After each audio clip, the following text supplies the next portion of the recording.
Traffic सांगा तुम्ही, प्रदूषण म्हणा, पर्यावरणाचा ऱ्हास होतो, वृक्षतोड म्हणा, सगळ्या एरियाजमध्ये आपण जर विचार केला तर ठाणा मागे पडतो. वृक्षकायदा असं म्हणतो की तुम्ही एक झाड तोडलं तर त्याच्या बदल्यात एवढी एवढी झाडं लावावी, पण ती कुठे लावावी याच्याबद्दल काही स्पष्टता वृक्षकायद्यात नाही आहे आणि त्याचाच गैरफायदा सातत्याने या सर्व यंत्रणांकडून घेतला जातोय. लोकसत्ता लोकसंवादमध्ये आपलं सगळ्यांचं स्वागत. ठाण्यासह राज्यातल्या सगळ्या स्थानिक स्वराज्य संस्थांच्या निवडणुका आता होऊ घातलेल्या आहेत आणि या निमित्ताने अनेक प्रश्न या वेगवेगळ्या शहरांमध्ये आहेत. आपण सध्या ठाणे शहरामध्ये आहोत आणि गेल्या अनेक महिन्यांपासून मुंबई असो, ठाणे असो, नवी मुंबई असो, अगदी मीरा भाईंदर असो, ही शहरं साधारणपणे प्रदूषण, पर्यावरणाचा होणारा ऱ्हास, जागोजागी सुरू असलेली बांधकामं, प्रकल्पांची कामं, त्यानिमित्ताने उठणारा सगळा धुरळा, खड्डे, पायाभूत समस्या अशा सगळ्या गर्तेत सापडलेल्या आहेत. लोकसत्ताने या गर्तेला असं नाव दिलं आहे, याला यातना यादी म्हणतो आम्ही. म्हणजे लोक जे सहन करतायत त्या यातनांची यादी भली मोठी आहे. दोन मुद्दे अलीकडच्या काळात सातत्याने गाजले. एकतर नाशिकच्या भागातला तपोवन परिसरातला वृक्षतोडीचा मुद्दा आणि दुसरा मुद्दा म्हणजे आपल्या ठाण्यातल्या मनोरुग्णालयाच्या परिसरातला वृक्षतोडीचा मुद्दा.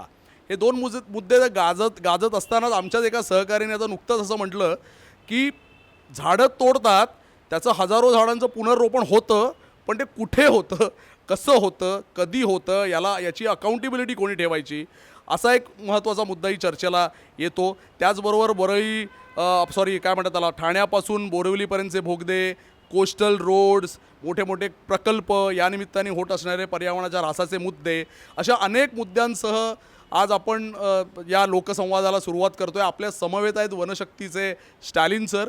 स्टॅलिन सरांना आपण सगळे ओळखता.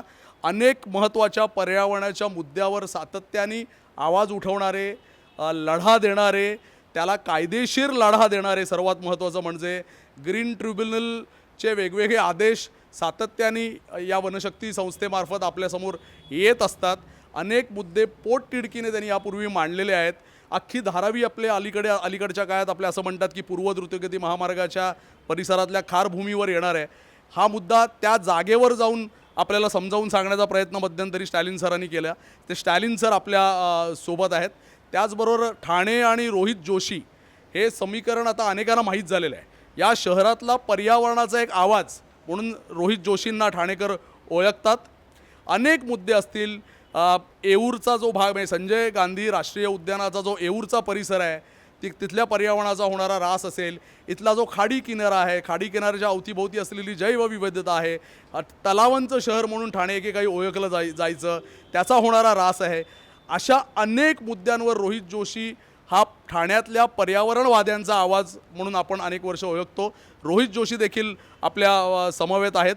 आपण येत्या काळात या पुढच्या सेशनमध्ये आपण त्यांच्यासोबत या सगळ्या विषयांवर त्यांची मतं जाणून घेऊ, त्यांच्याशी बोलू. तत्पूर्वी मी लोकसत्ता समूहातर्फे या दोघांचंही स्वागत करतो. मी आमचे डोंबिवलीचे ज्येष्ठ बातमीदार जे अनेक वर्ष आमच्या समवेत आहेत, भगवान मंडलिक यांना विनंती करतो की आपण रोहित जोशी सरांचं पहिलं स्वागत करावं. निलेश पानमन यांना विनंती करतो स्टॅलिन सरांचं आपण स्वागत करावं. मी स्टॅलिन सर आपल्याला विनंती करतो. आम्ही सगळे ठाणे, वसई, डोंबिवलीतले पत्रकार आहोत. आम्ही तुम्हाला वेगवेगळ्या प्रश्न विचारून भांबवून सोडूच कदाचित, पण त्यापूर्वी आमची अशी विनंती आहे की आपलं या सगळ्या विषयांवरचं एक मत आम्हाला जर समजलं, तुमच्या दोघांकडूनही साधारणपणे एक ठराविक मतप्रदर्शन झालं की आपण पुढील प्रश्नोत्तराला सुरुवात करू. स्टॅलिन सरांना मी पहिली विनंती करतो. मला आज इथे बोलवलात तुम्ही तुमच्या कार्यक्रमामध्ये, त्याबद्दल तुमचं मनपूर्वक आभार. ठाण्याचे विषय आज आपण घेणार आहोत. तर ठाणा वाढते, प्रगती होतोय, विकास होतोय, पण एक जबाबदार शहर म्हणून ते ओळखलं जाणारच नाही. कारण जे चाललं आहे, तुम्ही एक एक मुद्दे घ्या, तुम्हाला समजेल की सगळीकडे आपलं चुकतं आहे. ट्रॅफिक सांगा तुम्ही, प्रदूषण म्हणा, पर्यावरणाचा ऱ्हास होतो, वृक्षतोड म्हणा, सगळ्या एरियाजमध्ये आपण जर विचार केला तर ठाणा मागे पडतो आहे. आता ठाणेकरांना जरा गौरव वाटत असेल की आमचं शहर आहे, पण या शहरामध्ये मुंबईतले जे झाडं आहेत ते कापले गेले किंवा जे ट्रान्सप्लांटिंग करतात ते इथेच कुठेतरी आणून टाकतात ठाण्यामध्ये. कोण त्याला विचारणारं नाही, त्याचा पाठपुरावा कोण करत नाही. म्हणजे एक डम्पिंग ग्राउंड, ट्रान्सप्लांटेड झाडांचं डम्पिंग ग्राउंडसारखं ठाण्याचं ओळख होणार आहे. आणि तुमचा जो मेन मला विचारलं तर 2 मुद्दे फार महत्त्वाचे आहे. एक तर जे पाणथळ क्षेत्राचा ऱ्हास होतो आहे, कांदळवनाचा ऱ्हास होतो आहे आणि कचऱ्याचं विल्हेवाट करायचं, हे या मुद्द्यांवरती फार खूप खूप काम करायची गरज आहे. आज ठाण्यामध्ये सगळीकडे आपण बघतो मॉल दिसतात, मोठे मोठे बिल्डिंग दिसतात आणि जर तुम्ही व्यवस्थित चौकशी केला तर तुम्हाला समजेल की या शहरामध्ये कचऱ्याचा विल्हेवाट व्यवस्थित करायचं कसलंही उपाययोजना नाही त्यांच्याकडे. नुसतं इथून उचलून घेऊन जायचं आणि ठाण्याचा बॉर्डरला जे काय पाणथळ क्षेत्र आहे आणि कांदळवनांमध्ये जाऊन कचरा टाकायचा. आणि यामध्ये महारथ हासिल केलं आहे आपलं ठाणा मनपाने. यांना त्यांचा कोणीच हात धरू शकत नाही. मी एवढं माझं 20 वर्षाचा अनुभवमध्ये ठाणे महानगरपालिकासारखं निर्दयी आणि बेजबाबदार वागणारं मी कॉर्पोरेशन बघितलेलं नाही. त्यांना कसलंही प्लॅनिंग नाही, कसलंही उपाययोजना नाही. फक्त कचरा उचला आणि कुठेतरी टाका आणि परमिशन कन्स्ट्रक्शनला नॉनस्टॉप देत असतात. कुठेही रेस्ट्रिक्शन नाही आहे. लोकांचा प्रश्न जे आहेत रोजचे ते सोडवायचं त्यांचं इच्छाही नाही आहे. इवन हेल्थवाईज तुम्ही बघितलं, हेल्थचं इंडेक्स पण एवढं काय खास नाही आहे ठाण्याचं. ठाण्याच्या हॉस्पिटलचे काय कंडिशन, म्हणजे विषय खूप आहेत. पण आपण फोकस ठेवूया पोल्युशन आणि वेस्ट मॅनेजमेंट, ट्रॅफिक या विषयांवरती आपण चर्चा करूया. आणि जास्त मला वाटतं रोहित सरांना अजून डिटेलमध्ये स्पेसिफिक केसेस जास्त माहिती असतील तर ते बोलतील असं मला वाटतं. सुरुवात तर असंच करूया आपण. नक्कीच. स्टॅलिन सरांनी सांगितल्याप्रमाणे ठाण्याच्या परिप्रेक्षामध्ये जर का विचार केला तर 2011 साली साधारणतः आपली 18 लाख लोकसंख्या होती, जी आता वाढून गेल्या 10-15 वर्षामध्ये जवळपास दुपटीने वाढले. जवळपास 28 लाख ही लोकसंख्या असल्याचं एक अनुमान आहे. आता एवढी जी लोकसंख्या म्हणजे वाढीव आलेली आहे गेल्या 10 वर्षामध्ये ठाण्यामध्ये, त्यांच्याकरता अर्थातच ज्या पायाभूत सोयीसुविधा किंवा जे प्रकल्प, जे विकास प्रकल्प जे आलेले आहेत त्याच्यामध्ये प्रचंड मोठ्या प्रमाणात हा पर्यावरणाचा ऱ्हास झालेला आपल्याला दिसतो. आपल्याकडे फार मोठ्या प्रमाणात गेल्या 10 वर्षामध्ये जर वृक्षतोडीचं प्रमाण बघितलं तर जवळपास 1 लाख झाडं ही या विकास प्रकल्पांमध्ये बाधित झालेली आहेत. ही जी बाधित झालेली झाडं आहेत ही याचं पुनर्रोपण किंवा प्रत्यारोपण हे कुठे केलं गेलं हा एक खूपच वादाचा विषय होऊ शकतो. कारण ही माहिती ही अनेकदा मी RTIमधून ठाणे महानगरपालिकेकडे मागितली, पण ती त्यांनी अजूनही दिलेली नाही आहे. आपल्या प्रत्येकाला माहिती असेल की आपण जो काही कर भरतो तो ह्या पायाभूत सोयीसुविधांसाठीच भरतो, पण त्याचबरोबर त्या पर्यावरणासाठी सुद्धा भरतो. म्हणजे अनेक प्रकल्प जे गेल्या काही वर्षांमध्ये म्हणजे 10 वर्षापूर्वी हे निसर्गाच्या कुशीत, निसर्गाच्या सानिध्यात असं सांगून ज्यांना विकले गेले ते ग्राहक आज स्वतःच्या कपाळावरती हात मारून घेताना दिसतात. कारण त्यांच्याच बाजूला आज RMC प्लांट, त्यांच्याच बाजूला बोगदे आणि अशा प्रकारे संपूर्णतः निसर्गाची ओरबाड जी आहे ती चालू आहे. आणि ही प्रकरणं सातत्याने होत आहेत, रोज होत आहेत. पत्रकार म्हणून तुम्ही तुमचं काम तर उत्तम करतच आहात. आम्ही सुद्धा कार्यकर्ते, पर्यावरण कार्यकर्ते म्हणूनही याच्या विरुद्ध सातत्याने आवाज उठवत असतो. आणि स्टॅलिन सरांनी सांगितल्याप्रमाणे खरोखर माझाही अनुभव असाच आहे की कदाचित ठाणे महानगरपालिका ही सर्वात बेशरम महानगरपालिका म्हटली जाईल या बाबतीत, की ते अजिबात त्यांना पर्यावरणाची कसलीही पडलेली नाही आहे असं आपल्याला दिसतं. म्हणजे काही त्याबद्दल करत नाहीत. आत्ता आपण म्हणतोय की AQI दिल्लीचं आपण उदाहरणं देतो की तो 300च्या पार 500च्या पार रोज जातो. ठाण्यातल्या AQIची जर का परिस्थिती बघितली तर ती रोज 150 ते 200च्या घरात आहे. तुम्ही सगळ्यात मोठा याच्यामध्ये जो विरोधाभास आहे तो असा आहे की जर CPCBचं तुम्ही ॲप जे आहे, समीर म्हणून ॲप जे आहे, त्याच्यामध्ये जर का बघितलं तर ही 150 ते 200 ही जी काही AQIची गुणवत्ता दाखवतात ते त्याला मध्यम स्वरूपाची म्हणतात. आणि हीच आंतरराष्ट्रीय स्तरावरती तुम्ही जर का AQI इंडेक्स जो आपण आंतरराष्ट्रीय स्तरावरती जे मोजतात AQIमध्ये तुम्ही जर जाऊन बघितलं तर ती पुअर म्हणून ही दाखवली जाते. म्हणजे तुम्ही तुमची स्वतःच्या सोयीनुसार आंतरराष्ट्रीय मानकं पण मानायची नाहीत, स्वतःचीच काहीतरी फसवणूक करून नागरिकांची सुद्धा फसवणूक करतात. याच्यामधून तुम्ही कुठल्याही तुमच्या डॉक्टरकडे जरी गेलात आजूबाजूच्या तरी तुम्हाला लक्षात येईल की श्वसनाच्या विकारांबाबत अनेक तक्रारी घेऊन रुग्ण त्यांच्याकडे सातत्याने येतात. आणि हा आकडा सातत्याने वाढतोय. त्याला कारण हे ठाणे महानगरपालिकेचं फेल झालेलं मॉडेल आहे त्यांचं म्हणणं असं आहे की कालच मी माहिती त्यांच्याकडून मागवली होती. ठाणे शहरामध्ये केवळ 2 ठिकाणी AQI मोजणारी त्यांचे मॉनिटर्स आहेत आणि ते सुद्धा CPCBचे आहेत. ठाणे महानगरपालिका साधारणतः 3,000 करोडचा त्यांचा अर्थसंकल्प असतो.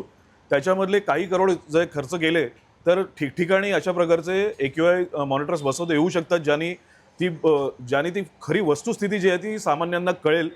आज आपण बघतो ठाण्यातील नागरिक त्यांना खरोखर माहितीच नाही त्यांच्या प्रकृतीवरती काय परिणाम होतोय. खरं तर ही जी क्वालिटी आहे एअर क्वालिटी, याच्यामध्ये जे N95 मास्क आहेत ते घालून फिरण्याची खरं तर ठाणेकरांना गरज आहे. कारण जे पार्टिकल्स आपल्याला दिसत पण नाहीत, ते PM 2.5 असून दे किंवा त्याच्याही खालचे, हे सगळे रोज सातत्याने आपल्या फुफ्फुसांमध्ये जात आहेत आणि हे इरिव्हर्सिबल डॅमेज आहे, कधीही भरून न येणारं नुकसान आहे आपल्या शरीराचं. आणि हेच पुढे नंतर तुमच्या रक्तामध्ये सुद्धा मिसळतात आणि ते रक्तावाटे मेंदूपर्यंत पण पोहोचू शकतात आणि अनेक गंभीर आजार यांनी होऊ शकतात. त्यामुळे हे खूप सिरियस गोष्ट आहे. पण तरीसुद्धा त्याची सुद्धा हेळसांड केली जाते.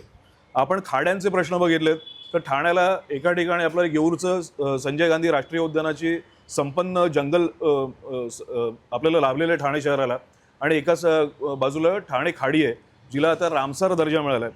ह्या ठाणे खाडीमध्ये सातत्याने आपलं जे वेस्ट आहे, जे अनट्रीटेड वेस्ट, हे सिवरेज असेल जे असेल ते त्या ठाणे खाडीमध्ये सोडलं जातं आणि सातत्याने खाड्या प्रदूषित होत आहेत. ह्याच खाडीवरती गेल्या काही वर्षामध्ये फ्लेमिंगो सँच्युरी उभारण्यात आली. या फ्लेमिंगो सँच्युरीचा जो वनविभागाने रिपोर्ट तयार केला, त्या रिपोर्टमध्ये त्यांनी असं म्हटलेलं आहे की ठाणे फ्लेमिंगो सँच्युरीला सगळ्यात मोठा जो धोका आहे तो या ठाणे खाडीमध्ये होणाऱ्या प्लास्टर ऑफ पॅरिसच्या गणेश मूर्तींमुळे होतोय. हे चक्क विधान त्यांनी त्यामध्ये केलेलं आहे आणि ह्याच विधानाचा अर्थ असा होतो की त्याची कुठली व्यवस्था म्हणजे कृत्रिम तलावामध्ये, कारण ही माहिती मी स्वतः ठाणे महानगरपालिकेला माहिती अधिकारात विचारली होती की तुम्ही जे कृत्रिम तलाव बनवता त्यामध्ये आम्ही श्रद्धापूर्वक किंवा आम्ही पर्यावरण स्नेही नागरिक म्हणून त्याच्यामध्ये तुम्हाला ते दान करतो की तुम्ही त्याचं योग्य प्रकारे शास्त्रोक्त पद्धतीने विल्हेवाट लावाल, तर तुम्ही त्याचं नक्की करता काय, त्यापुढे कशा प्रकारे तुम्ही त्याचं ट्रीटमेंट करता. त्यामध्ये धक्कादायक उत्तर असं होतं की ते सगळं ॲक्युमुलेट केलेलं त्यांचं जे मटेरियल आहे कृत्रिम तलावातलं, ते जाऊन ते ठाणे खाडीमध्ये टाकत होते.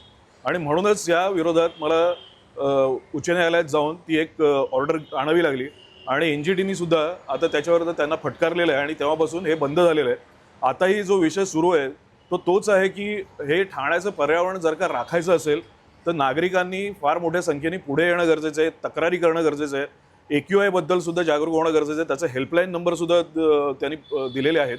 त्यामुळे उघड्यावरती कचरा जाळणं असून देत किंवा इमारतीच्या बांधकामामध्ये उडणारा सगळा जो धुराळा असून देत, या सगळ्यांनी ठाणेकर नागरिकांचं, करदात्यांचं अतिशय नुकसान होतं आहे. त्यामुळे हे सगळे मुद्दे मला वाटतं गांभीर्याने आता आपण चर्चेला घेण्याची गरज आहे. स्टॅलिन सर, मला एक मुद्दा आपल्याला विचारायचा आहे. अलीकडच्या काळात साधारणपणे 2022 नंतर राज्य सरकारने एक नवीन UDCPR मंजूर केला आणि त्यात प्रचंड मोठ्या प्रमाणावर FSI देण्याची तरतूद आहे अनेक भागांमध्ये. मगाशी रोहित जोशी असं म्हणाले की ठाण्याच्या अनेक भागांमध्ये या FSIचा वापर करून उंच उंच इमारती उभ्या राहत आहेत. अगदी म्हणजे 54 मजल्याच्या 55 मजल्याच्या वगैरे वगैरे इमारती उभ्या राहत आहेत. तर हे सगळं करत असताना एक पायाभूत सुविधांचं धोरण काय असायला हवं, त्यात नेमकं ठाणं किंवा आसपासचा सगळा परिसर कुठे कमी पडतोय आणि पर्यावरणाच्या अंगाने इतक्या मोठ्या बांधकाम प्रकल्पांची जी आखणी सुरू आहे, तर पर्यावरणाच्या अंगाने त्याचा कसा विचार करायला हवा. आता MMR आपण याला महामुंबई म्हणून ओळखतो. आपल्याकडे आपण जेव्हा महामुंबई म्हणतो, MMR म्हणतो, तेव्हा 3 कॉर्पोरेशन्सला आपण समजून मोठा मोठी समजा मुंबई, ठाणे आणि नवी मुंबई. आता ह्याच्यामध्ये चांगलं उदाहरण आहे आणि वाईट उदाहरण आहे. ठाण्याला एक संधी होती चांगलं उदाहरण घेऊन पुढे विकास करायचा. तर नवी मुंबईत जर तुम्ही गेलात तर तो शहर पूर्ण व्यवस्थित प्लॅनिंग केलेलं आहे, बरोबर. त्यांचे हॉस्पिटल्स, त्यांचे रस्ते, त्यांचे गार्डन्स, त्यांचे प्लेग्राऊंड सगळं तयार करून मग त्यांनी लोकांना राहायला आणलं. इथे काय झालंय, मुंबईने जे केलं तेच चुकं इथे ठाणा मनपाने केलं. म्हणजे कसलेही प्लॅनिंग नाही, कसलेही लेआउट नाही, प्रॉपर काही फॅसिलिटीज नाही आणि फक्त बिल्डिंग परमिशन देत गेले. आणि याचा परिणाम काय की पूर्ण सगळीकडे गोंधळच झाला. कसलं जसं मी सुरुवातीला बोललो, ट्रॅफिकचं काही मॅनेजमेंट नाही, तुमचं लाईफस्टाईल किंवा क्वालिटी ऑफ लाईफ, त्याला गार्डन्स किती आहेत ठाण्यामध्ये, किती ओपन स्पेसेस आहेत आणि किती पार्किंग एरियाज आहेत, किती वेटलँड्स आहेत. ठाणे याला सिटी ऑफ लेक्स म्हणायचं पहिले. आज किती लेक्स राहिले तुमची शिल्लक? सगळ्यांमध्ये जाऊन त्यांनी सिमेंट कॉन्क्रीट भरून टाकलं आजूबाजूला. म्हणजे तो तलाव वाटत नाही, सगळे नैसर्गिक तलावांना त्यांनी पाण्याच्या टाक्या बनवल्या. आणि ह्या टाक्यांमध्ये तुम्ही बघितलं तर हे पक्षी येत नाही जे पूर्वी यायचं. प्राण्यांना तिथे जाऊन पाणी प्यायचं एक संधी होती, ते बंद केला. आता ते प्राण्यांना पण ते तलावाकडे जाता येत. म्हणजे फक्त कन्स्ट्रक्शन कसं करायचं यासाठी पूर्ण मेहनत केली आहे. आता ठाण्याला माझं पर्सनल ओपिनियन आहे की हा एक मिनी बिहार सारखं आहे. याच्यात एवढे राजकारणी आहेत आणि प्रत्येकाने आपला एरिया सिलेक्ट केलेला आहे. त्या एरियामध्ये त्यांना जे पाहिजे ते करणार, कोण त्यांना विचारणार नाही, कसलंही कंट्रोल नाही. त्यांनी बस साहेबांनी सांगितलंय करायचं आहे. हे त्यांचं एक पॅटर्न आहे. तुम्ही बघा, तुम्ही प्रत्येक राजकारणीच्या एरियामध्ये बघा, त्यांना तिथे तुम्हाला लॉ अँड ऑर्डर दिसणार नाही, प्लॅनिंग दिसणार नाही, फक्त नाव आहे. या साहेबांनी सांगितलं म्हणून हे करायचं. एवढं काय म्हणतात, एक पालिका जसं रोहितने सांगितलं 3,000 कोटी त्यांच्याकडे आहे, पण एक व्यवस्थित सायंटिफिक डम्पिंग ग्राउंड तयार किंवा waste management facility, dumping ground शब्द चुकीचा आहे, वेस्ट मॅनेजमेंट फॅसिलिटी नाही आहे. ठाण्याला झिरो प्लास्टिक करायचा प्रयत्न नाही आहे. हॉकर्सचं काही तुम्हाला कंट्रोल नाही आहे. कोणी कुठे उठून काही काम सुरू करतो. आणि जसं मी सुरुवात लहान मुलांसाठी स्टेडियम आहे, एक दादाजी गुंडे आहे, बाकी काय सगळेजण तिथे जाऊ शकत नाही. म्हणजे स्टेडियमचं पण कॅपॅसिटी आहे, किती वेळ मिळू शकतो. तो ठाण्याचा नैसर्गिक जो ॲसेट्स होता किंवा ब्युटी होता, तो आता मँग्रोव्ज होते, त्याची पाणथळ क्षेत्र होते, थोडं जे तुम्हाला भातशेती दिसायची, तुम्हाला पूर्वी तलाव दिसायची. म्हणजे एक गाव आणि शहरचं मधला एक तुम्हाला एक फील मिळायचा. आता तो राहिला नाही. आंब्यांची वनराई होती. हो, जांभूळ आणि आंबा. आणि एवढं बाजूला संजय गांधी नॅशनल पार्क, सर्वात जास्त त्याचा भाग जो आहे तो ठाण्यामध्ये पडतो, पण लोकांना एवढं माहिती नाही. आणि ज्या भागांमध्ये लोक राहत नाही तिथे जाऊन डोंगर तोडणं, क्वारी करणं, तिथे वृक्षतोड करणं, तिथे तुम्ही रिव्हरफ्रंट डेव्हलपमेंट करणार आणि कोण जात नाही, तिथे माणूस राहत नाही, तिथे जाऊन हे सगळं काम करणार. त्यांच्याकडे पैसा आहे. रस्त्याजवळ काय आलं ते घोडबंदर रोडचं तुमचं ठाण्यामध्ये संध्याकाळी निघायचं म्हणजे जीवावर येतो. मुंबईवरून ठाणे यायचं की ठाणे तो तिथे जायचं, काहीच प्रॉब्लेम. मला एक समजत नाही, हा सिग्नलचा जो कॉन्सेप्ट आहे हा ब्रिटिश काळी, त्याला तुम्ही कधी इव्हॉल्व्ह करणार? सिग्नल जिथे आहे तिथे ट्रॅफिक होणारच आहे. बेसिक तो ॲड्रेस करत नाही. अंडरपास करा किंवा छोटे फ्लायओव्हर्स करा, म्हणजे ट्रॅफिक न थांबता कंटिन्यू राहिलं पाहिजे. त्यांना अजूनही मनपाकडे ते चान्स आहे. ठाणे म्युन्सिपल कॉर्पोरेशनला चान्स आहे ते करायचं, पण ते करणार नाही. कारण त्याच्यामध्ये काय म्हणतात, लोकहित आहे. आज जे ठाण्यात चाललंय ते फक्त राजकारणींचं हिताचं काम आहे, लोकांचं हिताचं. याचा परिणाम आहे ते सामान्य जनतेवर पडतो. ठाण्याचा दुसरा दुर्दैव म्हणजे तो रेसिडेंट पॉप्युलेशन जो इथेच त्यांचे पिढी राहिले ते फार कमी झालं. बाहेरचे जास्त आले. ठाण्यामध्ये आवाज कोण होता असं झालं. यांना मुंबईत घर परवडत नाही, ते ठाण्याला आले. ठाण्यामध्ये परवडत नाही, ते अजून बाहेर गेले. एकंदरीत तो आवाज उठवणारे कोण नाही ठाण्यामध्ये, फार कमी मोजके लोक आहेत. रोहित सारखे जे ठाण्याचे एक विषय धरून काही काय करत असतात. हा शॉर्टकट तर आहेच. शहरांमध्ये वृक्षतोडीसाठी परवानगी दिलेली जाते.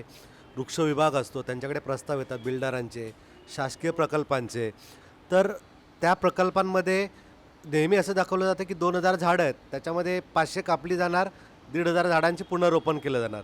आता एवढे मोठे डेरेदार वृक्ष असतात, तर खरंच त्याचं रिप्लांटेशन होतं का आणि ते कुठे होतं? कारण मोकळ्या जागा शहरात नाहीत. मग हे प्लांटेशन खरंच होतं का, किंवा हे सामान्य नागरिकांना तरी, किंवा आम्ही पत्रकार म्हणून कधी पाहिलं नाही. तर पर्यावरणप्रेमी म्हणून तुम्हाला कधी दिसले का, किंवा तुम्हाला अशी आकडेवारी मिळाली का? आणि जी 1,00,000 झाडांची लागवड केली जाते तेही कुठे केली जाते, किंवा त्याचं काही त्याविषयी काय बोलू शकाल तुम्ही? अजून एक याच मुद्द्याला धरून एक मुद्दा असा की इथली झाडं कापून, इथली खारफुटी कापून ती कुठेतरी गडचिरोलीला किंवा वेगवेगळ्या भागांमध्ये वळती करणं, त्याचं तिकडे पुनर्रोपण करणं. तर याचे काय मुळात निलेश जे विचारलं, मुळात हे असं रोपण या रोपणाचे यशस्वी असण्याचं पर्सेंटेज काय आहे, तुम्हाला तसं काही जाणवलं का? आणि इथली खारफुटी नवी मुंबईत कुठे ते जाऊन त्याचं रोपण करावं तर त्याचे जैविक परिणाम कसे असू शकतात? रोहितजी तुम्ही सांगितलं तर बरोबर. मुळामध्ये वृक्ष कायद्यामध्ये हा एक असलेला खूप मोठा त्रुटी म्हणा किंवा लूपहोल म्हणा की ज्यामध्ये संदिग्धता आहे. म्हणजे वृक्ष कायदा असं म्हणतो की तुम्ही एक झाड तोडलं तर त्याच्या बदल्यात एवढी झाडं लावावी, पण ती कुठे लावावी याच्याबद्दल काही स्पष्टता वृक्ष कायद्यात नाही आहे आणि त्याचाच गैरफायदा सातत्याने या सर्व यंत्रणांकडून घेतला जातो आहे. आणि म्हणूनच अशा प्रकारचे जे निर्णय आहेत ते घेतले जातात की मॅनग्रोवच्या बदल्यात ताडोबाच्या जंगलामध्ये झाडं लावणं. आपण ठाण्याच्या बद्दल बोलतोय म्हणून मला एक उदाहरण तुम्हाला सांगायला नक्की आवडेल. मुळात माझा या सगळ्या गोष्टींना विरोध आहे की अशा प्रकारे कुठल्याही प्रकारचं रिलोकेशन हे अलाऊ केलंच नाही पाहिजे. तरीसुद्धा विकास कामं करताना काही वृक्ष जर का बाधित होत असतील तर ते सुद्धा सरसकट तोडू नये. म्हणजे त्यांचे मी प्रकल्प बघतो तेव्हा ठाणा स्टेशन टू गोखले रोड इथे आम्हाला एक ब्रिज बांधायचं आहे आणि त्याच्यामध्ये 100 झाडं आहेत. ती 100 झाडं तोडायची असाच प्रस्ताव येतो. ते कधी असं म्हणत नाहीत की त्या 100 झाडांमधली काही आम्ही वाचवायचा प्रयत्न करतो. त्यामुळे सरसकट झाडं तोडणं हा त्यांचा एक कॉमन अजेंडा असतो. बरं, हल्ली अजून एक प्रकार जो लक्षात माझ्या यायला लागला आहे तो असा आहे की हल्ली झाडं तोडायची परमिशन कोणीच मागत नाही आहे. तुम्ही कुठलेही विकास प्रस्ताव बघितलेत तर ते पुनर्रोपणाचे असतात. याच्यामध्ये एक कारण त्याच्यामध्ये मला जे दिसलं ते असं आहे की प्रत्येक वृक्षाच्या मागे ठाणे महानगरपालिकेच्या बद्दल मी बोलतोय, एका वृक्ष तोडला तर तुम्हाला 15 वृक्ष लावावे लागतात आणि त्याच्या अगेन्स्ट प्रत्येक वृक्षाच्या पाठी तुम्हाला 5,000 रुपये हे डिपॉझिट त्यांना ठेवावं लागतं. तर याच्या उलट जर तुम्ही सांगितलं की मी त्या वृक्षाचं पुनर्रोपण करतोय, म्हणजे तेच वृक्ष उचलून मी दुसरीकडे लावणार, तर ते तुम्हाला 1:5 हे प्रमाण आहे. म्हणजे विकासकांनी आता ही त्याच्यामध्ये संधी शोधली आहे की लबाडी आहे की ते असं दाखवतात की आम्ही सगळे वृक्ष पुनर्रोपित करतोय. त्यामुळे आता मी जी प्रकरणं बघतो जी वृक्ष तोडीची येतात त्यामध्ये कोणीच म्हणत नाही की आम्ही वृक्ष तोडतोय. ते सगळे म्हणतात आम्ही वृक्ष पुनर्रोपण करतोय. आणि वृक्ष पुनर्रोपण केल्यानंतर त्याचं जिवंत राहण्याचं प्रमाण, सर्वायवल रेट जो आहे हा केवळ 10% आहे. हे आपण मेट्रोच्या याच्यामध्ये पण बघितलं. मेट्रो 3मध्ये जी झाडं तोडली गेली त्याच्यामध्ये हायकोर्ट अपॉइंटेड कमिटी जजेसची होती. त्या जजेसचं हे निरीक्षण आहे की त्यातली फक्त 10% झाडं वाचली, 90% झाडं मेली. त्यामुळे हे मला काय वेगळं सांगायची काही गरज नाही आहे. माझा अनुभव असा आहे की ज्यावेळेला मेट्रो 3चं आपल्याकडे सुरुवात झाला प्रकल्प, त्याला आम्ही चॅलेंज केलं होतं बॉम्बे हायकोर्टमध्ये. त्याचं कारण असं होतं की आपल्याकडची पूर्ण सर्व्हिस रोड आणि हायवेची 3,000 झाडं त्याच्यामध्ये बाधित होत होती. आमचं त्यांना एवढंच म्हणणं होतं की ही झाडं तुम्हाला बाधित करायची नसेल, ठाणेकरांना त्यांचं ग्रीन कव्हर तसंच त्यांना इंटॅक्ट ठेवून त्यांना पर्यावरणपूरक द्यायचं असेल, येस मेट्रो 4. तर आमचं एवढंच म्हणणं होतं की तुम्ही हे जे आहे ते अंडरग्राऊंड मेट्रो करा जशी मेट्रो 3 आहे आणि त्यामुळे ही 3,000 झाडं वाचू शकली असती. परंतु त्यांनी सांगितलं आमचे 10,000 करोडचा खर्च अजून वाढेल, तर म्हणून ते त्यांनी केलं नाही आणि ही 3,000 झाडं ठाण्याने गमावलेली आहेत. ही 3,000 झाडं आपण जी गमावली त्याचं पुनर्रोपण 35 किलोमीटर लांब भिवंडीला साबे गावामध्ये झालं. थोडक्यात मला असं प्रश्न विचारायचा आहे, मग अशा वेळेला नागरिकांनी तो ऑक्सिजन घ्यायला जो त्यांना अविरत मिळत होता ते 35 किलोमीटर लांब साबेगावला जायचं का? सो हा जो काही वेडेपणा चालू आहे ना हा खरोखर थांबला पाहिजे, कारण हे सगळं आपल्या मुळावरती येतं. बरं, मला त्या गोष्टीमध्ये एक आनंद असा आहे की या सगळ्या गोष्टीवरती मी लक्ष ठेवून होतो, तर तिकडच्या कॉन्ट्रॅक्टरला पण माहिती होतं की आम्ही कोर्टात आहोत.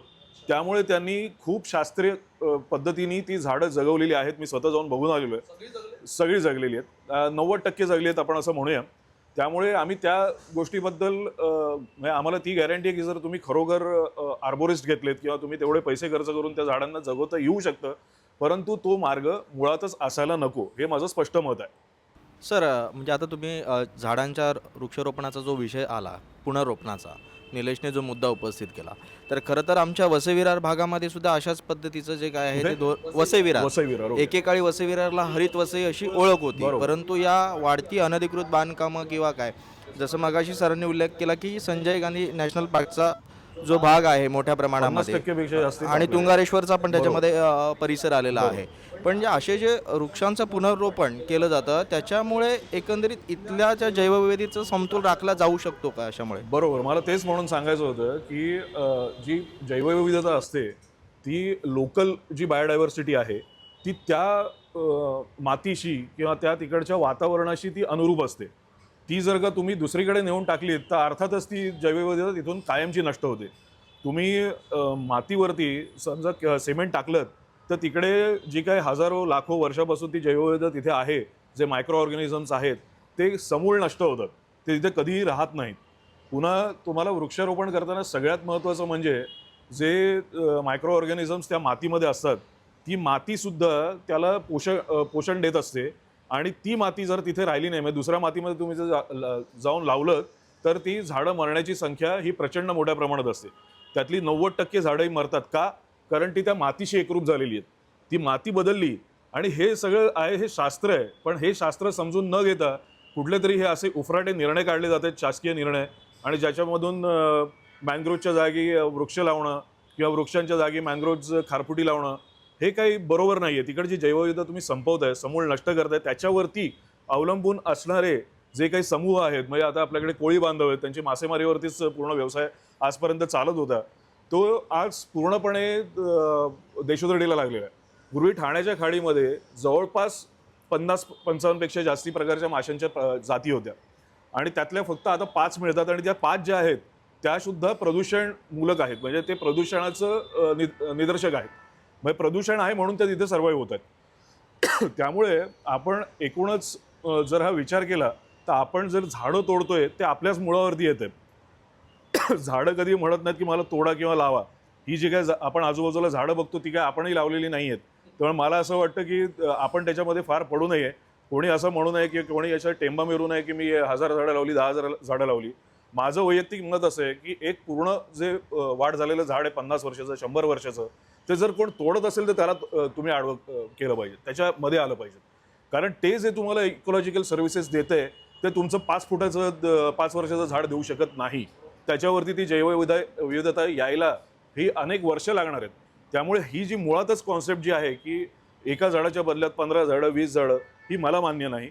आणि अशा प्रकारे केलेली कुठलीही विकास कामं किंवा कुठलीही वृक्षारोपण हे शाश्वत असूच शकत नाही. मध्यंतरी हे बांबू लागवडीचा प्रयोग हायवेच्या दुभाजकांमध्ये केला जातोय, तर तो नेमका काय प्रकार आहे आणि त्याच्याने खरंच काय फायदे होणार आहेत का किंवा काय ते? प्रत्येक झाडाचं इकॉलॉजिकल सर्व्हिसेस वेगळे आहे. बांबू कार्बन सेक्वेस्ट्रेशनमध्ये मदत करतो, पण जे शेड पाहिजे किंवा सावली पाहिजे आणि पक्ष्यांना घरटा बांधण्याची जागा पाहिजे, हे सगळं बांबूमध्ये अवलंबून होणार नाही. हा गेम काय चालला आहे की मोठा वृक्ष काढायचा आणि सांगायचं आम्ही 10 बांबूचे काड्या लावले.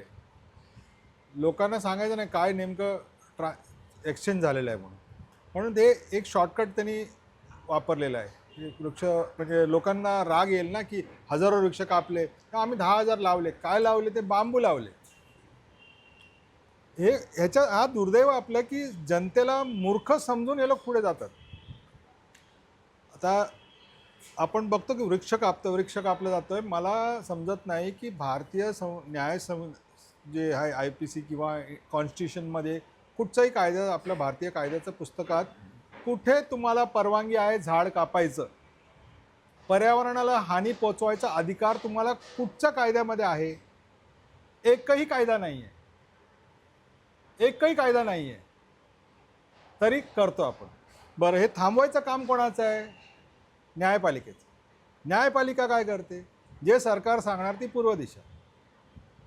आत्ताच बघितला तुम्ही, परवा 45,000 मँग्रोव्ह काढणार.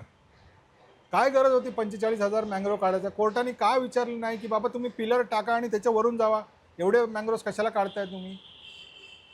ते सुद्धा केलेलं नाही. आरावलीचं जजमेंट तुम्ही बघा, डोंगरच नाही, जे 100 मीटरचं खाली तर डोंगरच धरला जाणार नाही. हे कोणी त्यांना शिकवलं? माझं आक्षेप एक भारतीय नागरिक म्हणून हेच आहे की जे आम्हाला संविधानाने सांगितलं आहे ते संरक्षण करायला सांगितलेलं आहे. तुम्ही विनाश कुठच्या कायद्याच्या अंतर्गत करतात? कोर्टाचं काम आहे की कायद्याचं अंमलबजावणी करणं. कोर्टाने पण हे लोकांना जबाब दिला पाहिजे की आम्ही कुठच्या कायद्याच्या अंतर्गत हे परवानगी देत आहोत म्हणून. आणि आता सरकारला एवढं कन्व्हिनियंट आहे की हो कोर्टाने सांगितलं आता आम्ही करणार. लोकांचा जो काय म्हणतात मनोबल तोडायसाठी तो धावत जातात कोर्टात, आणि कोर्टात जाऊन कसं करतात ते की सगळं प्रकल्प पुढे एकदम आलेलं आहे, खूप म्हणजे 5,000 कोटी खर्च झाले, आता हे वृक्ष नाही काढलं तर सगळं पैसा वाया जाईल, असं करून ब्लॅकमेल करायचं. आणि कुठचं तरी एक जर आता सगळेच जज तसे नसतात, बरेचसे जजेस संवेदनशील असतात, त्यांना कायद्याचं ज्ञान आहे आणि ते त्याची अंमलबजावणी व्हायलाच पाहिजे हे त्यांचा मनात विश्वास आहे. उदाहरणार्थ वनशक्तीचा केस होता जिथे सुप्रीम कोर्टात आम्ही गेलो होतो की पूर्व परवानगी न घेता पर्यावरणाचा क्लिअरन्स न घेता तुम्ही काम पुढे घेऊन जाऊ शकत नाही. हा प्रिकॉशनरी प्रिन्सिपल आहे. म्हणजे तुम्ही नुकसान करणार तर पहिलं सांगा, त्याचं कसं भरपाई करणार हे सांगा, क्लिअरन्स घ्या आणि मग काम सुरू करा. तर केंद्र सरकारने नोटीस काढलं की तुम्ही करा काम, पुढे बघू आम्ही सांभाळून घेऊ म्हणून. तर त्याला चॅलेंज करून आम्ही सुप्रीम कोर्टात गेलो. माननीय सुप्रीम कोर्टाने जस्टिस अभय ओक साहेबांचं बेंचनी ऑर्डर दिलं की हे चुकीचं आहे, अनकॉन्स्टिट्युशनल आहे आणि ह्याला रद्द करतो आम्ही. परवानगी घ्या, प्रॉपर क्लिअरन्स घ्या आणि काम करा. हा एवढा निर्णायक एक महत्त्वाचा एक निर्णय दिला होता कोर्टाने. पण त्याच्यानंतर आलेले चीफ जस्टिस गवईनी ते पूर्ण इल्लिगल प्रोसिजर, इल्लिगल कारण काय, जर ऑर्डर कॅन्सल झाला आहे करायचं किंवा रिव्ह्यू करायचं आहे, जर 2 जजचं ऑर्डर आहे तर ते 2 जजकडेच जाणार. ते यांनी 3 जजचं बेंच बसवलं आणि तो ऑर्डर रिकॉल करायला लावलं. असं कधी होत नाही की ऑर्डर दिलेलं, सर्वोच्च न्यायालयाने दिलेलं आदेश फायनल परत बोलवतो आम्ही. मग एकंदरीत यामध्ये फक्त राजकारणीनं दोष देऊन उपयोग नाही, न्यायपालिकाचं इक्वल कॉन्ट्रीब्युशन आहे. आणि न्यायपालिकाने लोकांचा जो विश्वास त्यांच्यावर आहे तो तोडला आहे. त्यांना परत त्याच्यातनं बाहेर येऊन दाखवायला लागेल की हो आम्ही कायद्यासाठी आहोत, पर्यावरणासाठी आहोत, रक्षण करण्यासाठी आहोत. तसंच तुम्ही उदाहरण घ्या, निकोबारची झाडं काढून ते हरियाणाला कॉम्पन्सेशन करणार आहे. काय कनेक्शन आहे? म्हणजे तुमचं डोळ्यापासून दूर कुठेतरी, म्हणजे तुम्ही पोचूच शकत नाही, तुम्ही चेक करूच शकत नाही. ते it is not a compensation, कधीच नाही. आता पाऊस पडतोय मुंबईत आणि छत्री माझं दिल्लीला ठेवलं आहे. गव्हर्नमेंट सांगते दिल्लीला जाऊन छत्री घ्या आणि या इथे परत. म्हणजे हे इलॉजिकल, अनसायंटिफिक, इल्लिगल जे कामं चालले आहेत ह्याच्यामुळे प्रॉब्लेम आहेच. आणि त्याबरोबर जर ठाणे महानगरपालिकासारखा एक तुम्हाला एक एजन्सी मिळालं तर मग पूर्ण मेहेम आहे. काय पाहिजे ते करा. मला ह्याच जोडीला न्यायपालिका कशी आणि यंत्रणा हे कसं हातात हात घालून काम करतात पर्यावरणाच्या विरुद्ध, याचं माझंही एक उदाहरण आत्ताच जे घडलेलं आहे ते ताजं असल्यामुळे मला सांगावंसं वाटतं. या जोडीला आत्ता प्लास्टर ऑफ पॅरिसच्या मूर्त्या या बनवू नयेत असं CPCBनी 2020 साली जो नोटिफिकेशन त्यांचं जे गाईडलाईन काढली त्याला अनुसरून आपण ह्या पूर्णपणे महाराष्ट्रामध्ये प्लास्टर ऑफ पॅरिसच्या मूर्त्या बंद करा, कारण त्यांनी खूप मोठ्या प्रमाणात प्रदूषण होतं आहे, अशा स्वरूपाची एक याचिका आम्ही मुंबई उच्च न्यायालयात केली होती. त्याच्यावरती केंद्रीय प्रदूषण म्हणजे सरकारचा असा हट्ट होता की प्लास्टर ऑफ पॅरिसचे मूर्तिकार आहेत किंवा एवढ्या मोठ्या प्रमाणात हा गणेशोत्सव साजरा केला जातो तर त्याला काय मध्ये अडचण येऊ नये म्हणून तुम्ही ते चालूच ठेवा, अशी सरकारची भूमिका होती जी पर्यावरणाच्या विरुद्ध होती. त्याला पण चॅलेंज केला गेला. त्यावेळेला केंद्रीय प्रदूषण नियंत्रण मंडळाने असं म्हटलं की त्यांचंच स्वतःचं जे नोटिफिकेशन आहे की जे प्लास्टर ऑफ पॅरिसवरती बंदी पूर्णपणे घालतं, 2020 साली त्यांनी जे काढलं होतं ते 2025 पर्यंत महाराष्ट्रामध्ये फॉलो केलं गेलं नव्हतं म्हणून आम्ही गेलो होतो की 5 वर्ष झाली तरी अजूनही महाराष्ट्रात बंदी का नाही, कारण त्याला अनुसरून बाकीच्या सगळ्या म्हणजे कर्नाटक असून देत, गोवा असून देत, बाकी सगळ्या स्टेटनी त्याच्यावरती बंदी आणली आणि त्याचे कायदे तिकडे बनवले. पण महाराष्ट्रात का नाही, महाराष्ट्रात मोठ्या प्रमाणात साजरा होतो, ही अशी आमची भूमिका होती. तर म्हणून आम्ही गेलेलो तर केंद्रीय प्रदूषण नियंत्रण मंडळाने त्यांचीच जी नियमावली होती ती केवळ मार्गदर्शक स्वरूपाची आहे आणि ती राज्य सरकारांना बंधनकारक नाही अशी विचित्र आणि स्वतःच्याच विरोधी भूमिका घेऊन टाकली. आणि त्याच्यावरती हे नियंत्रण ठेवणं किंवा त्याच्यावरती अंकुश ठेवणं हे न्यायपालिकेचं काम होतं. पण ते तसं न करता तुम्ही हे जे करताय ते संविधान विरोधी आहे. तुम्ही अशा प्रकारे पळवाट काढू शकत नाही. त्यांनी देशामध्ये प्रचंड मोठ्या प्रमाणात वेगवेगळ्या स्वरूपात गोंधळ माजू शकतो, कारण मग वेगवेगळे पार्टीज उद्या उठून म्हणतील की RMC प्लांट आमचा चालू आहे, ही मार्गदर्शक सूचना आहे, ती केवळ मार्गदर्शक स्वरूपाचीच आहे, ती बंधनकारक आम्हाला नाही आहे. अशा स्वरूपाच्या उद्या याचिका यायला सुरुवात होईल आणि कोणीच या नियमावलीला जुमानणार नाहीत. आणि त्यामुळे न्यायपालिकेने ह्याच्यावरती अंकुश ठेवणं त्यावेळेला गरजेचं होतं. त्यांना हे जे त्यांचं जे म्हणणं होतं ते खोडून काढायला पाहिजे होतं, त्यावरती डिरेक्शन पास करायला पाहिजे होते. ते त्यांनी असं केलं नाही. त्यांनी ते ॲक्सेप्ट केलं आणि याही वर्षी आपण बघितलं तर फार मोठ्या प्रमाणात या सगळ्या ज्या प्लास्टर ऑफ पॅरिसच्या गणेश मूर्ती आहेत त्या नैसर्गिक स्रोतामध्ये गेलेल्या दिसतात. त्यामुळे न्यायपालिकांनी सुद्धा हे कुठेतरी आता विचार करणं गरजेचं आहे की आपल्या ज्या पुढच्या येणाऱ्या पिढ्या आहेत त्या तुमच्यावरती, तुमच्या या निर्णयांवरती या अवलंबून आहेत किंवा त्याच्यावरती त्यांचं पूर्ण भविष्य हे त्याच्यावरती आहे. त्यामुळे त्यांनी खूप या गोष्टीमध्ये संवेदनशीलता दाखवून अशा प्रकारे त्यांनी ह्या गोष्टींना अटकाव केला पाहिजे असं मला वाटतं. ठाणे हे तलावाचं शहर म्हणून ओळखलं जायचं. ठाणे महापालिकेने लाखो रुपये खर्च केले संवर्धनासाठी, पण नक्की संवर्धन झालं आहे का ठाण्याच्या तलावांचं? निश्चितच नाही. आता आपण बघितलं तर फार पुरातन कालापासून आपण बघत आलो तर ठाणे तलावांचं शहर होतं. हे जे तलाव आहेत ते जवळपास पूर्वीच्या काळी 75 पर्यंत होते आणि आता त्याची संख्या जवळपास 42 आहे. हे 30 तलाव अतिक्रमणांमुळे बुजवले गेले किंवा अतिक्रमित झाले. आज ते तलाव तिथे नामशेष झाले. तिथे डेव्हलपमेंट म्हणजे विकास प्रकल्प आले. पण हे जे 42 तलाव आहेत त्या 42 तलावांपैकी केवळ एकच तलाव हा नैसर्गिक स्वरूपात आज शिल्लक आहे, तो म्हणजे कावेसर तलाव.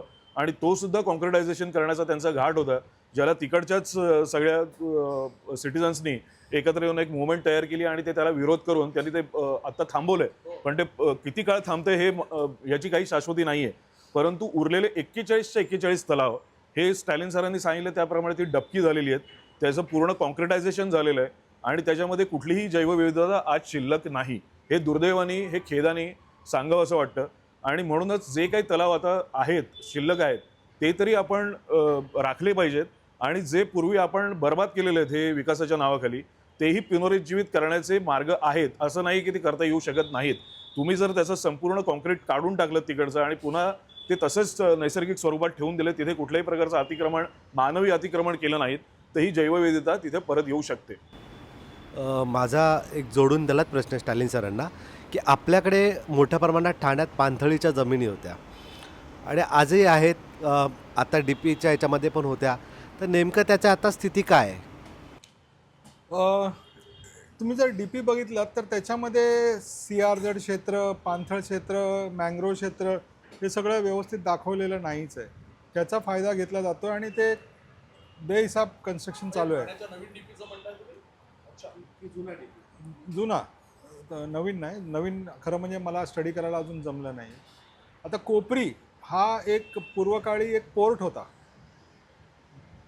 पोर्टच्या आजूबाजूला कसं जमीन असलं पाहिजे.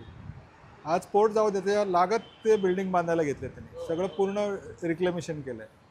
ठाण्यामधले बॉर्डरला जेवढं म्हणजे इथून खारेगावपर्यंत जेवढं क्षेत्र आहे तिथे भरणी चालू आहे. कशिळीला चालू आहे, काल्हेरला चालू आहे, साकेतला चालू आहे. सगळीकडे जवळजवळ आम्ही 14 साईट्सचं आम्ही स्पेसिफिक तक्रार घेऊन माननीय हरित लवादाकडे गेलो होतो आणि त्याच्यात एक कमिटी बसवलं होतं कोस्टल झोन मॅनेजमेंट अथॉरिटीचं आणि त्यांनी अहवाल दिलं की हे सांगतात ते अगदी खरं आहे आणि भयंकर म्हणजे लाखो टन त्यांनी लिहिलं आहे, लाखो टन कचरा आणि डेब्रिस या पाणथळ क्षेत्रावरती टाकलं गेलं आहे.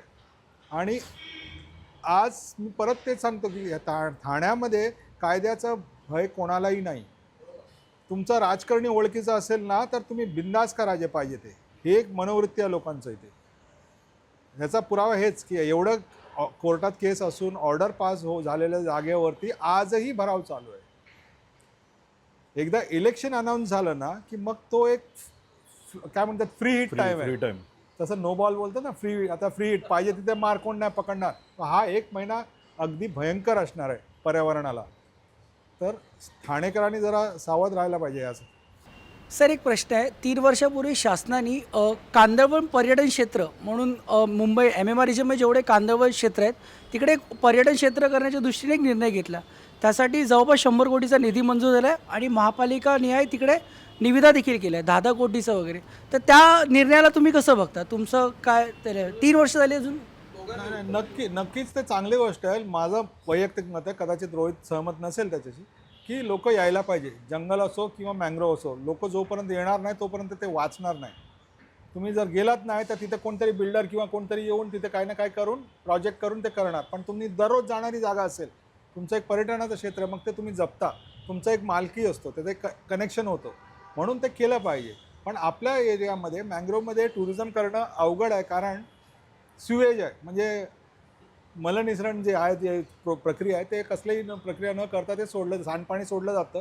घाण खूप आहे, त्याच्यामध्ये कसं काय करणार, म्हणून पहिलं तिथून सुरुवात करायला लागेल. उल्हास नदीचा जो 2 पार्ट होतात, एक वसई क्रीकला जातो, एक ठाणा क्रीकला जातो, ह्या दोन्ही स्ट्रेचमध्ये प्रॉब्लेम आहे. पण पर्यटन हा अगदी चांगला एक उपाययोजना आहे आणि ते केलं पाहिजे, लोक यायला पाहिजे. आता त्याला बघा, मँग्रोवमध्ये पर्यटनाला त्याला इंटरेस्ट काय नाही हा प्रश्न तुम्हाला पडला आहे. तुमचा प्रश्न आहे की का पुढे जात नाही, कारण त्याच्यात ना पैसा जास्त नाही आहे. तिथे सिमेंट कॉन्क्रीट वापरता येत नाही, बांबूने काम करायला लागेल तुम्हाला, लाकडाचं काम असणार, त्याला इंटरेस्ट नाही. आता त्यांनी वॉटरफ्रंट म्हणून त्यांनी सुरुवात केली. कुठून? तुमचा कलवा गायमुखपासून पूर्ण गायमुख टू मुंब्रापर्यंत सगळं सिमेंट कॉन्क्रीट CRZ1 मध्ये भराव करून त्यांनी केलंय. तर तसं काय करता येत नाही तिथे मँग्रोवमध्ये. थोडा फॉरेस्टच्या कायद्यामध्ये अडचण करत आहे आणि फॉरेस्ट डिपार्टमेंटला सुद्धा बंधन आहे की किती करायचं. कारण त्यांना ते जेव्हा काही करायला जातात तेव्हा त्यांना सांगितलं तर नाही तुम्ही CRZचे परवानगी आणा. मग तेव्हा कोण जाणार त्यांच्या मागे, जाऊ द्या असं पडू नये. म्हणजे एक यंत्रणा नाही आहे जे हे कम्प्लिटली सक्सेसफुली करून दाखवणार. आता गोराईला मँग्रोव पार्क तयार आहे, 6 महिने झाले मँग्रोव पार्क तयार आहे, वॉकवे तयार आहे, सगळं आहे. पण मोठ्या साहेबांना वेळ नाही यायला उद्घाटन करायला, म्हणून ते असंच पडू नये. कोणासाठी बनवत आहे? माझं असं आहे की कोणीतरी लोकल माणसांनी किंवा सिनियर सिटीजननी, कोणतरी रेस्पेक्टेड माणसांनी जाऊन सरळ ते ओपन करून टाका, लोकांना जायला सुरुवात करा.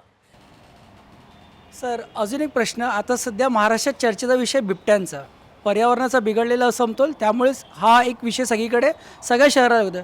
तर पर्यावरणप्रेमी म्हणून तुमचं, जसे शासन जे निर्णय घेते त्याकडे तुमचा बघण्याचा दृष्टिकोन कसा आहे?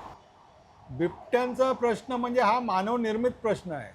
बघा, हे मांजर मोठा बिग कॅट्स म्हणतात, त्यांना त्यांचा टेरिटरी फार प्रोटेक्टिव्ह असतात, त्यांना आवडत नाही दुसऱ्याशी भांडायचं, म्हणून ते शक्यतो काय करतात, ते दुसरीकडे जातात, आपला एरिया सोडून. म्हणजे वाद नको, भांडण नको, कारण त्यांना नुकसान होणार आहे, म्हणून ते प्रयत्न करतात की जवळच्या दुसऱ्या जंगलातला कुठच्या तरी भागात जायचं.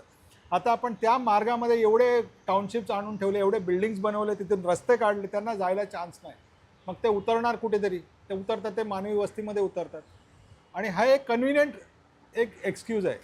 शेवटी काय होतो की जेव्हा बिबट्यांचा किंवा वन्यजीवांचा आणि माणसाचं मध्ये जेव्हा कॉन्फ्लिक्ट होतो, त्याचा फायदा विकासक घेतात. कारण हा मॅनिटर आहे, ह्याला कळा इकडनं. एकदा वन्यजीव तिकडनं साफ झालं की मग तिथे रिसॉर्ट बांधायला मोकळे, मग हॉटेल बांधायला मोकळे.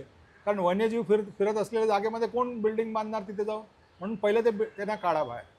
आणि आपल्याला आता माहिती आहे, एक सेंट्रल वेअरहाऊस झालेलं आहे प्राण्यांसाठी, वन्यजीवासाठी सेंट्रल वेअरहाऊस खोललेला आहे गुजरातमध्ये, वंतारा. सगळे गोडाऊन तिकडेच, सगळ्या प्राण्यांना तिकडेच ठेवायचं आहे आपल्याला. तर हे बिबट्याचा जो प्रॉब्लेम आहे तो इथून जो कनेक्शन होता पुढचा तानसाकडचा, तोही बंद झालेला आहे. तुंगरेश्वरकडचा तिथेही तुमचा घोडबंदर रोड जातो. घोडबंदर रोडला खालून तुम्हाला अंडरपास द्यायला अजून होत नाही. संजय गांधी नॅशनल पार्कचे अधिकारी करतात काय? वन्यजीव बोर्ड, वाईल्ड लाईफ बोर्ड काय करतात? ठाणा फॉरेस्ट डिपार्टमेंट काय करत आहे? काहीच नाही. मग त्यांना कॉरिडॉर दिलं नाही तर ते उतरणार ना कुठेतरी.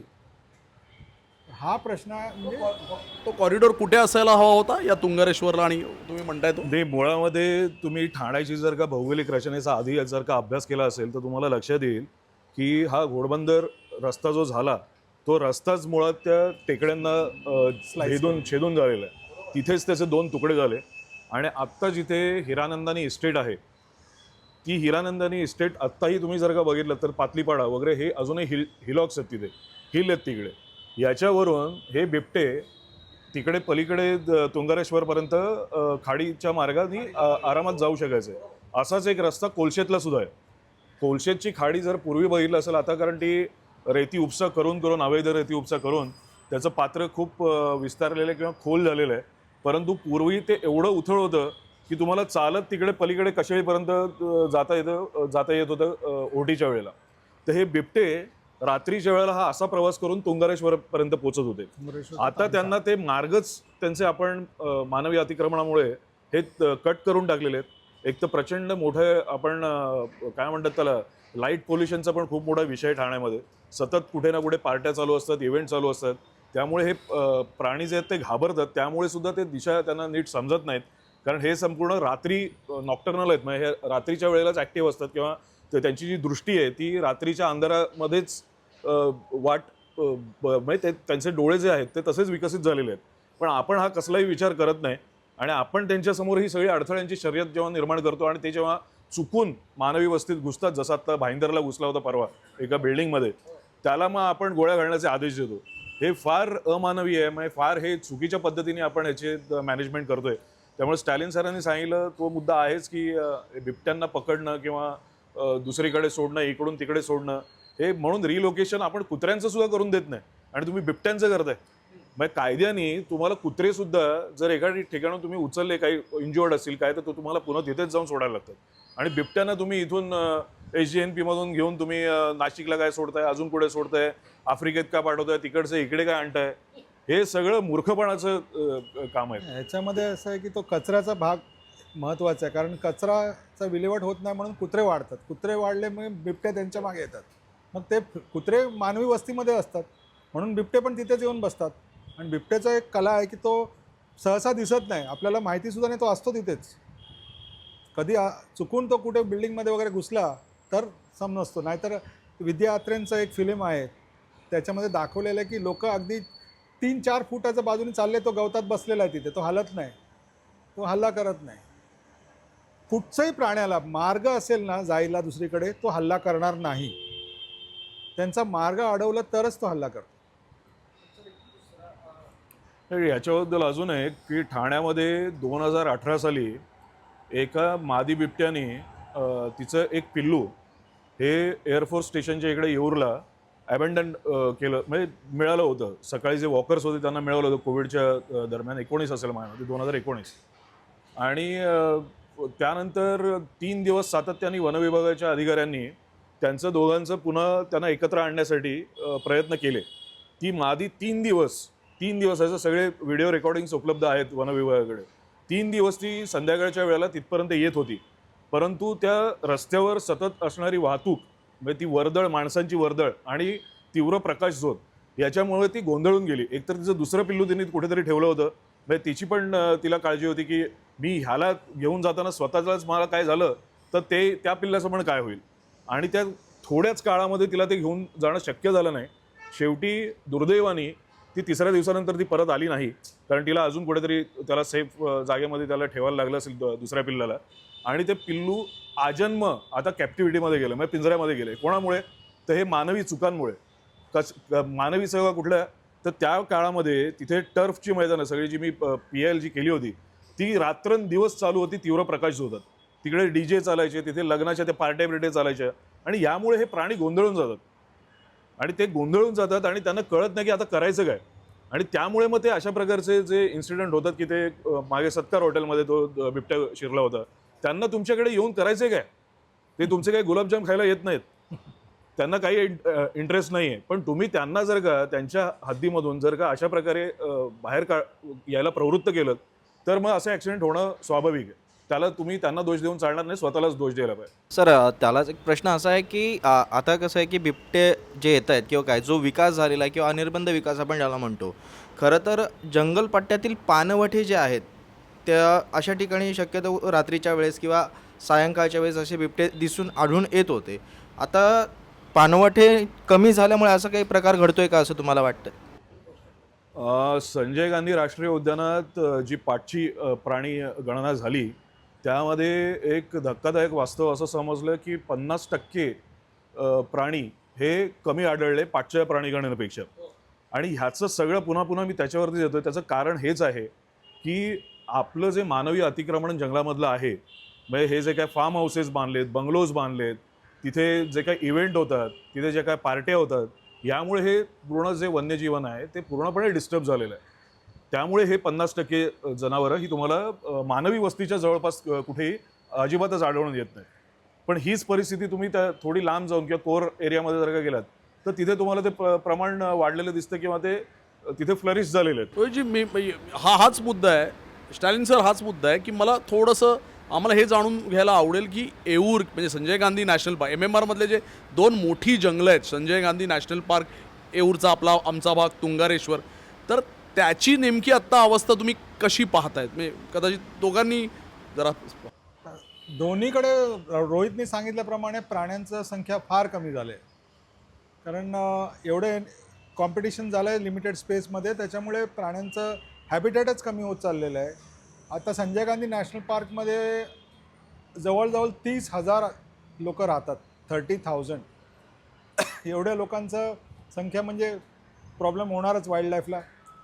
त्याचबरोबर येऊरसारख्या जागेमध्ये जे इल्लिगल बंगलोज आहेत ते तोडण्याचा आदेश किती वर्ष झाले? 2009. 2009 साली उच्च न्यायालयाने सांगितलेलं आहे की तोडा ते बंगले, अजून तोडलेले नाही आहे. तोडायचं सोडून द्या. आता नवीन बांधकामं ना परवानगी महानगरपालिका देते, पण त्या EAZ नोटिफिकेशनमध्ये स्पष्ट सांगितलेलं की नवीन जो कन्स्ट्रक्शन आहे तो मूळ भूमिपुत्रासाठीच करता येईल. आता मला समजत नाही पटेल शाह हे सगळे कसे काय भूमिपुत्र झाले येऊरचे जंगलातले, त्यांना परवानग्या देत आहे. हां, तर हे म्हणजे सायन्स नाही आहे, कन्झर्वेशन ओरिएंट नाही आहे, टोटली मेहेम आहे ठाण्यामध्ये. मुंबईमध्ये तरी स्लाइटली बेटर आहे, लोक जरा जास्त ओरडतात. ठाण्यामध्ये आवाज कमी आहे, प्रोटेक्शन करण्यासाठी आवाज कमी आहे. एक रोहित जोशीचा आवाज. हां, रोहित जोशी आहे सगळीकडे. तर आपण शेवटच्या म्हणजे मला असं वाटतं शेवटच्या सेशनकडे जाऊ. आणि एक जो भेडसवणारा अलीकडचा मुद्दा आहे, आपण सुरुवातीच्या टप्प्यात त्याचा थोडासा उहापोह केला होता, प्रदूषण. म्हणजे प्रदूषणाची मानकं बदलली जात आहेत की काय या शहरामध्ये? आणि Sanjay Gandhi national park sir एवढा ऑक्सिजनचा अखंड पुरवठा करणारं जंगल या शहराच्या मध्यभागी आहे किंवा एका ठिकाणी आहे, जे खूप अपवादाने लाभतं काही शहरांना. तर असं असतानाही हवा का प्रदूषित होते आहे? तुम्ही कशी कारणं पाहताय आणि काय भविष्य बघताय या बाबतीत? तुम्ही काय व्हायला हवं बेसिकली? दोघंही प्लीज. मला एक जोडून फक्त त्याला प्रश्न आहे की आणि ही जी मानांकन तपासणारी यंत्रणा असते ही हरित क्षेत्रात लावली जाते. मुळात त्याचं ट्रॅफिक पार्क आहे किंवा असं उपवन आहे, जिथे ती नदनाका आहेत त्या अशा भागात लावली जात नाही. तर त्याविषयी पण कसं बघता पण? नाही, आपल्याकडे ती तर गंमतच आहे. तुम्हाला सगळ्यांना माहिती आहे की 2च आहेत त्या, आणि ती 2 कुठे आहेत ते माहिती आहे. एक उपवनला आहे आणि एक कासारवडवीला आहे. आणि ती दोन्ही ठिकाणं अशी आहेत की ती हरित क्षेत्राच्या बाजूला असल्यामुळे तिथे अर्थातच त्या जो सामान्य असेल किंवा रस्त्यावरती किंवा जिथे सगळ्यात जास्त प्रदूषण आहे त्याच्या 1/3 तिथे दाखवला जातो. तो सुद्धा जर का 150 ते 200च्या मध्ये असेल आणि जर का आपली हे हरित क्षेत्राचं संजय गांधी राष्ट्रीय उद्यानाचं आहे हे कमी कमी होत गेलं तर मला वाटतं दिल्लीसारखीच परिस्थिती थोड्या वर्षात आपल्याकडे येईल. कारण एवढं मोठ्या प्रमाणात आपल्याकडे वनं असताना म्हणजे वनाच्छादित सगळी जमीन असताना, भूभाग असताना जर 200पर्यंत AQI जात असेल ठाण्याचा, तर उद्या ह्या विकास कामांमुळे जी अगोदरच सुरू झालेली आहेत, हे टनलचं काम असेल किंवा काय असेल, हे सातत्याने एक तर तिथे बोगदे बिगदे जे खंडत ते मोठमोठी अजस्त्रची मशीन आणून, तुम्हाला वाटतं का की ह्याचा कुठलाही अभ्यास झालेला आहे? ह्याचा कुठलाही अभ्यास झालेला नाही आहे. फक्त त्याला मंजुरी देण्यात आलेली आहे की हे तुम्ही करा, अंडरग्राऊंड आहे, त्यामुळे कुठल्याच वन्यजीवाला त्रास होणार नाही. कितीतरी वन्यजीव असे आहेत जे जमिनी खाली राहतात, कितीतरी सरीसृप असे आहेत की त्या जमिनीमध्ये बिळं करून वास्तव्याला आहेत, यांचा कोणाचाही विचार केला गेलेला नाही आहे. सातत्याने तिकडच्या आजूबाजूच्या इमारतींना हादरे बसतात, तर त्या डोंगरावरती काय परिस्थिती असेल? त्यामुळे ह्या विकास कामं जी आपण करतोय ना, ही भविष्यात आपल्याला ठाणेकरांसाठी ही आत्ताच धोक्याची घंटा आहे. जर का ठाणेकरांना याच्याबद्दल आवाज आत्ता उठवला नाही, योग्य प्रकारे त्याला राजकारण्यांनी सुद्धा प्रतिसाद दिला नाही सकारात्मक, तर ठाण्याचं पुढचं चित्र भविष्य भेसूरच आहे. मेन पोल्युशनचं कारण काय? धूळ, फ्युजिटिव्ह डस्ट म्हणतो त्याला आपण, जे एस्केप होऊन वातावरणामध्ये पसरतो. तर हे जे खोदकाम करतात त्याला हाऊसकीपिंग नसतो, म्हणजे त्याला व्यवस्थित हिरवा कपडा घालून त्याला पाणी मारणं, रस्ते धुणं, हे सगळं काम केलेलं जात नाही. आता तुम्ही म्हणालात की 2 ते एअर क्वालिटी मॉनिटरिंग लावलं आहे सिस्टम आणि ते चुकीच्या ठिकाणी लावलं आहे. मी म्हणतो त्यांचं सिस्टम जाऊ द्या बाजूला. सर्वात बेस्ट सिस्टम आहे तुमचा जवळचा वृक्ष बघा. आता तुमच्या बाजूला जो झाड आहे त्या झाडाच्या पानांवर बघा किती धूळ बसलं आहे, तो इंडिकेटर आहे. तुम्ही काही सांगा, तुमचं मीटर काही सांगू द्या, बोलवायचं हे दाखवायचं, हे काय, ह्याची रीडिंग काय सांगा. हां, आणि डस्ट पोल्युशनमुळे होणारा आजार सर्वात भयंकर आहे, ते आपल्याला हळूहळू मारत असतो. एक लहान मुलांना आज मी बघितलं तर 3 वर्षाच्या आतच स्टिरॉइड देऊन खोकला बरं करायला लागतं आहे. आणि त्याचा लाँग टर्म परिणाम म्हणजे त्यांचं आयुष्य कमी होतं, पुढे जाऊन आजार वाढतात त्यांचं. म्हणजे धूळ वायू प्रदूषणमुळे होणारा नुकसान हे अजून लोकांच्या डोक्यात थोडंफार आहे, पण सरकारच्या डोक्यात नाही. म्हणून तर आम्ही ते याचिकामध्ये आता हायकोर्टात आम्ही ऑलरेडी केलेलं आहे, याचिका केलेल्या आहे. काल महानगरपालिकेचं कमिशनर आणि मेंबर सेक्रेटरींना कोर्टात उभं राहावं लागलं आणि कोर्टाने आता परत आजही बोलवलं होतं. आजचं मला अजून इथे आल्यामुळे मला रिपोर्ट नाही मिळाला काय झालं आहे म्हणून, पण ते पाठपुरावा आम्ही करतो आहे. पण सिम्पल सांगतो लोकांना की घराच्या बाजूच्या झाडावरती धूळ दिसलं की तक्रार नोंदवा, या धुवा आहे, त्यांना पण श्वास घेऊ द्या ना. कारण शेवटी हा जो आहे हे जे झाडं आहेत हे फिल्टर करतात डस्ट, आपल्या शरीरात न जाता हे धरून ठेवतात. आणि वृक्ष जर रस्त्यावरचे कमी केलात तर हे धूळ अजून वाढत जाणार सगळीकडे. आता वृक्षांबद्दल बोलताना आपण तो एक महत्त्वाचा विषय आहे की वृक्षाचा बुडाकडे जो क्षेत्र आहे त्याला 1 मीटर फक्त माती पाहिजे सगळ्या बाजूने कमीत कमी. तुम्ही जाऊन ठाणा महानगरपालिकेच्या ऑफिसच्या बाहेर बघा, तिथे कॉलर केले सगळे झाडांना. ते त्यांना बोलवून दाखवलेलं आहे तरी त्यांना करायचं नाही. म्हणजे काय म्हणतात, निसर्गाकडे काहीतरी एक संवेदना दाखवणं किंवा त्या हिशोबाने काम करणं हे त्यांच्या मानसिकतामध्येच नाही आहे, सिस्टममध्येच नाही. फक्त सिमेंट कॉन्क्रीट जिथे तुम्ही बोलवा आणि सांगा की इथे आम्हाला सिमेंट कॉन्क्रीट भरायचं, ते लगेच येतील धावत.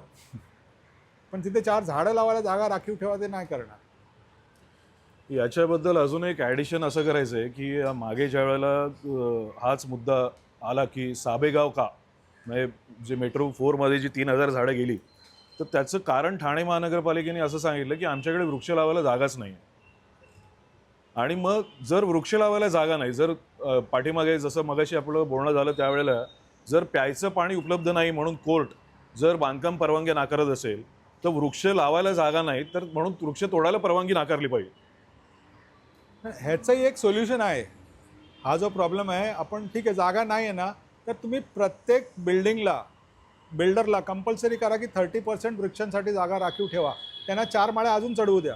पण जो कार्पेट एरिया आहे तुमचा प्लॉटचा, त्याचा 30% फक्त वृक्षांसाठी, बांबू नव्हे, वृक्षांसाठी राखीव. आणि ते वृक्ष कंटिन्यू आरजीच्या नावाखाली ते ओपन स्पेसेस ठेवतात. आरजी गेलो पण ते प्रत्यक्षात आता नाही 30% ते, आणि it should be open to inspection. आणि डेटा पाहिजे वेबसाईटवर, या सोसायटीमध्ये किती वृक्ष आहेत, कुठे कुठे आहेत, किती जागा त्याचं आहे की नाही. म्हणजे लोकांकडे इन्फॉर्मेशन गेलं तर लोक जागृत होणार. धन्यवाद सर. तुम्ही दोघांनी म्हणजे अगदी काही तुमचे फॅक्ट्स एवढे आमच्यासाठी देखील आय ओपनर्स होते. आणि तुम्ही ठाण्याची तुलना खूप अपवाद, म्हणजे हे शहर सांस्कृतिक पणाचा आपण गोडवे गातो या शहराच्या. तुम्ही थेट ते बिहारशी जोडलंत आणि नुसतं जोडलं नाहीत तर ते का जोडलं त्याची व्यवस्थित कारणं सांगितलीत. रोहितजी, तुम्ही संजय गांधी नॅशनल पार्कमध्ये काय चाललं आहे या शहरातल्या, म्हणजे आमच्यासाठी अनेकांना हेही नवीन असेल की इथल्या तलावांमध्ये आता जैवविविधता नाही. हे अत्यंत धक्कादायक विधान किंवा विधान म्हणण्यापेक्षा ही वस्तुस्थिती आपण मांडलीत की एकेकाळी तलावांचं शहर म्हणून जे ओळखलं जायचं तिकडे जैवविविधता राहिली नाही. आणि अजून एक तुम्ही धक्कादायक मुद्दा मांडलात की कॉन्क्रिटीकरण करता येत नाही, त्यामुळे खारफुटी जगवण्याची काही साधनं किंवा काही वेगळ्या उपाययोजना नाहीत. हे शहर धुळीत जातं आहे, प्रदूषणात जातं आहे. आपण अशी अपेक्षा करूया या तुमच्या दोघांच्या इंटरव्ह्यूनंतर आपण अधिक सजग होऊ या मुद्द्यावर. आपण दोघं इथे आलात, मी लोकसत्ता परिवारातर्फे आपले धन्यवाद मानतो. आणि स्वप्नील, आपण एक त्यांचं छोटंसं एक भेटवस्तू देऊन त्यांचं स्वागत करूया. तुमचं स्वागत यापूर्वी माझ्या सहकार्याने केलं, आता मी करतो थोडंसं. आपले MMRचे ब्युरो चीफ जयेश सामंत स्टॅलिन सरांचं स्वागत करतो.